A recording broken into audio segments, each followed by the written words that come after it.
Welcome into our second mini-sode. Today we're focusing on the Raiders. The Raiders are opening up their Vegas stadium, the first game ever, first NFL game ever in Las Vegas. So we thought perfect time to go back, look at the Raiders' history, how they moved from Oakland to LA, back to Oakland, now to Vegas, Al Davis's input, but also the other side, Vegas. Vegas's history as a sports town. It's got a lot of history.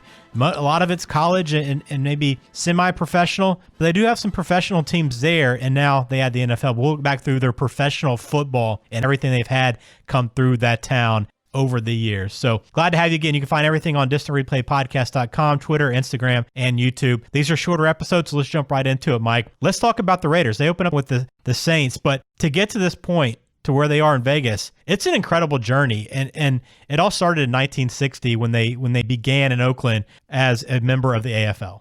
Yeah, it's been an odyssey, to say the least, to get to the point where they're in Vegas now. Like you mentioned, founded in 1960, their original nickname was going to be the Senors. God, that's incredible. The Oakland Senors. Can you imagine? Changed it.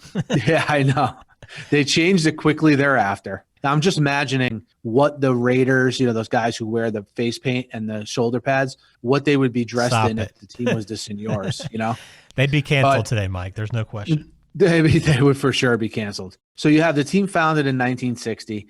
Davis is hired to be the head coach and general, Al Davis, who would become synonymous with the Oakland Raiders, and I think still is, with his son owning the team now. Al Davis hired to be the head coach and general manager in 1962 at the age of 33. Now, the gentleman that hired him was a guy named Wayne Valley. Remember Wayne here. I'm going to get back to him in a second. Al Davis leaves the Raiders for a short time to become the commissioner of the AFL. But when the merger happens between the AFL and NFL, he wants back in on the Raiders, right? He buys 10% of the team for $18,000. But more importantly, he becomes the third general partner in the team and the head of football operations. Okay? Yeah. Now, Ben, this is where it gets interesting. The reason why that's important is because of this.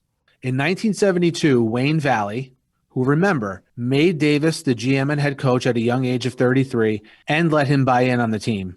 Wayne Valley was on vacation in Munich for the 1972 Olympics, right? So you have three general partners. You have Davis, Valley, and another general partner. Well, while Valley is away, the other two write up an agreement that gives Davis total control of the team. Now, under California law, they just needed the majority to do this. So it's literally 2-1. So that's how Al Davis repays Wayne Valley for giving him the head coach and GM job, letting him in on the ownership group. He pretty much takes control away from him of the team, which I thought was very interesting when I went back and read it. That is very interesting. 10% of the team for $18,000. Golly, that's incredible. And it should mention probably too, when he left to be the AFL commissioner, he's only gone for 2 months. 2 months later, the league merged with the NFL. So he never really left the Raiders so much. He kind of stepped away for a couple of months and was back in as an owner. So he basically, he left as coach and GM, came back as an owner a couple of months later. That's quite the rise in the matter of a few years, from 33 being hired as a head coach to becoming a part owner of that team, and from 62 to 66 is pretty incredible. They stayed with AFL again. They joined the NFL in 1970, and then they moved to LA in 1982, which was a very tumultuous move. Yeah, so proceeding right before they got to LA was sort of the John Madden era, the just win baby era of the commitment to excellence era for the Raiders, right? From 69 to 79. They have 10 consecutive winning seasons, one Super Bowl under Madden, and then, like you mentioned, Al Davis wants to improve Oakland Alameda Coliseum in the late 70s. They won't give him approval to do it. It was unsuccessful. So he says, all right, I'm going to move the team to LA. On March 1st, 1980, he signs an agreement to move the team to LA.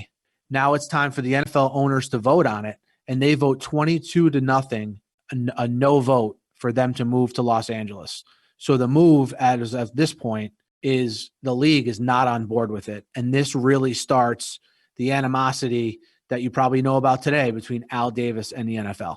Yeah, that would live on forever. And that was a fight to get him over there. And they went back and forth and took all they could do to get over there. But this all I remember too, Mike. I mean, we grew up with LA essentially being the team. I mean, we grew up with the LA Raiders, and that was all we ever knew. You thought back to Oakland is like, that's some old, previous team that, those were the glory days. That's the old days. But, it was interesting to see that when they went full circle a little bit later on, and ended up moving back to Oakland 13 years later. Again, a bit of a fight. But I thought what was interesting here was when they went back, and it's pretty incredible because the NFL never recognized their move to LA because they fought it, they tried to block it. But when they moved back to Oakland, they never had to pay a relocation fee. The NFL couldn't step in and block it either because they never officially recognized that first move to LA. So when they had charged the Rams, when they made the Rams pay a relocation fee from LA to St. Louis, they did not have to do that with the Raiders because they never officially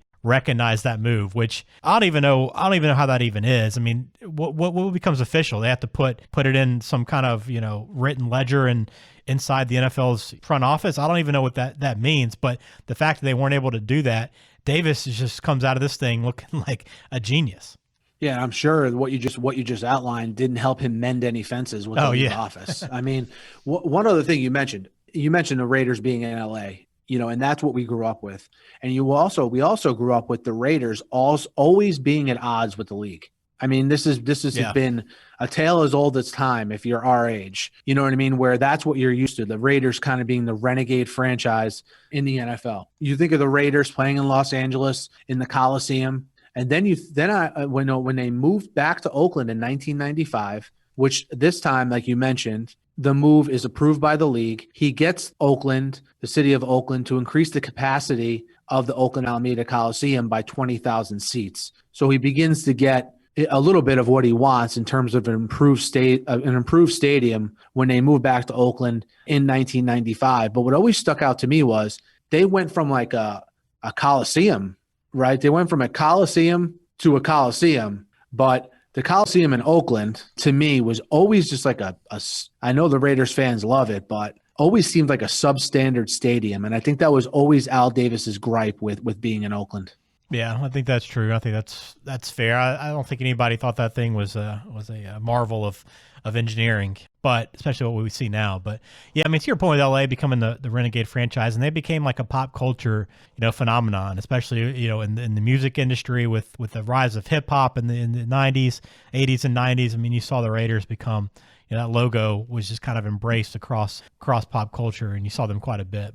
And that's what we grew up with. And they had some great players, including Bo Jackson, who maybe, even though he was an Auburn guy, one of my all-time favorite players to watch. Just incredible athlete and what he was able to do with the Raiders. But quite a move, man. And to get to Vegas, he finally got him out of Oakland to get him to Las Vegas. And it gives us our first professional NFL team in Vegas. And it sets up for, I would imagine, is going to be a pretty incredible relationship. I'm very excited to see how the city of Vegas embraces the team once they are allowed in the games, and how the city sort of maybe changes with the fact they have a major professional sports team now to go along with the Vegas Golden Knights. But look, for 10 years, the Raiders tried to get a new stadium in Oakland. They couldn't get a deal done. That stadium, sewage backups, flooding, they still had the dirt infield, which I think is cool when you're watching the game. I don't know how cool it is to play on it. They tried to go back to LA, which is interesting, but they obviously missed out. The franchises in LA were given to the Rams and to the Chargers. And then the league granted them permission to move to Vegas.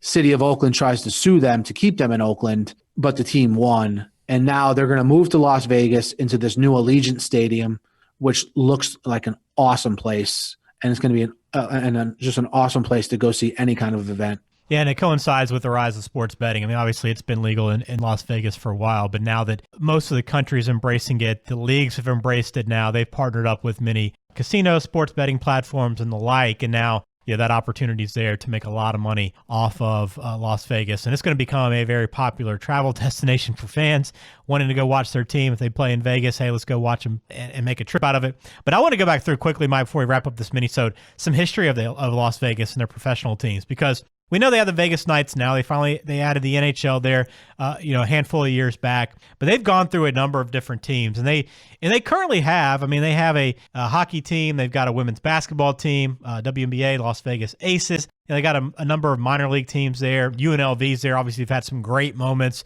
through the years. We've even featured them on this show itself. But as far as their professional football history, and they've tried to get it started there, Mike. 3 teams they've tried before. Okay, let me take you quickly through these. 1994, the Las Vegas Posse of the CFL. This is back when the CFL tried their American expansion. I don't know if you remember this. I do, because Birmingham had a team, the Birmingham Barracudas. Probably never heard of them, but they were there. So was the Las Vegas Posse. These guys went 5-13, though. Not a great year for the Posse.